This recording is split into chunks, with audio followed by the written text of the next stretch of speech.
Key to all this is a fact not often known to the public, that the earliest Christians taught Jesus came from outer space, not in a fully modern sense, but in an ancient sense.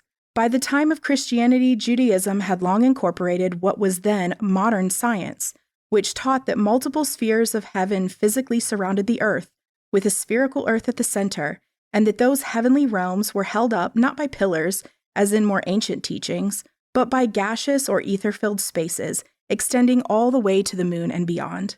All of that encompassed what we today mean by outer space.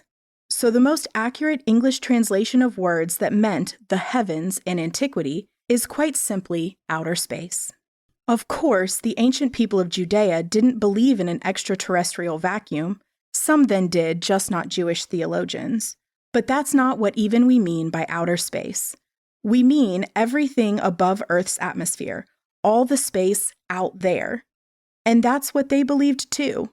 Many imagined a thinner kind of material occupied the remainder of the universe, whether some kind of invisible fire or ether, notions we wouldn't even abandon ourselves until the end of the 19th century.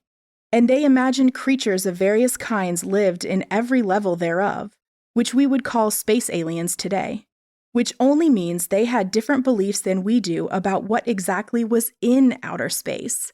But they certainly had the same conception we do of what was outer space.